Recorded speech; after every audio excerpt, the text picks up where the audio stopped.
Hey everyone, this is Kristin Sherry. Still got the COVID, but I'm going to do a video anyway. So thanks for joining me for another episode of Maximize 365, a year of actionable tips to transform your life. So today was fun. I lost my smell and taste. It's a really weird experience to stick your nose in a jar of peanut butter and smell nothing.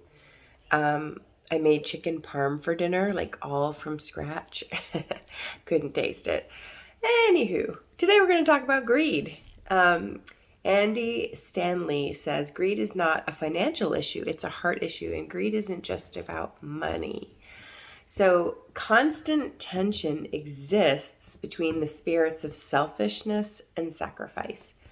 Mahatma Gandhi said, "The earth provides enough to satisfy every man's need, but not every man's greed." I like that quote. The sentiment is the earth provides enough resources to take care of everyone, but cannot support endless greed. So in general, greed lacks empathy.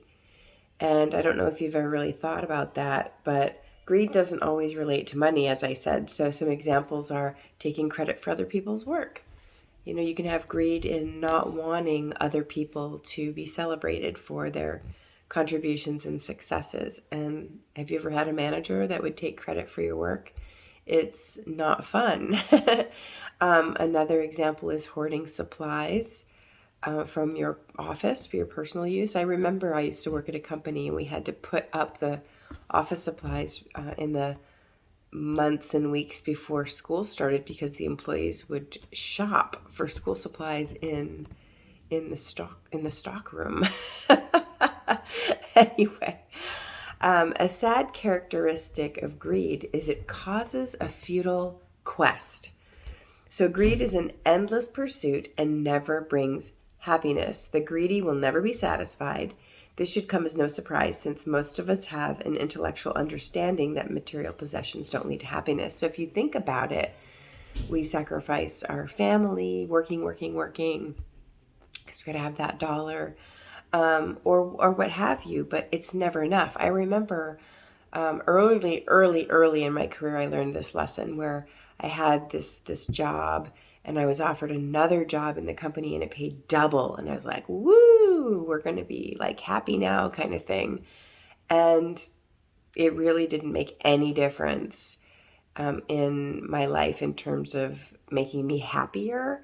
I've always been a pretty happy person, but I like that I learned that lesson young because I've never really been tempted to make career decisions based on money. Okay, sidebar there.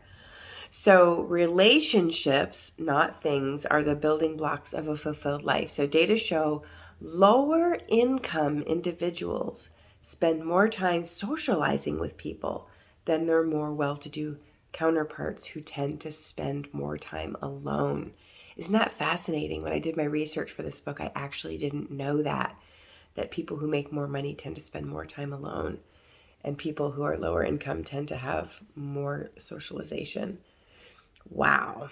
So the best way to guard against greed is to live a life of generosity. Generous people are shown to be happier, so there's also something in it for you.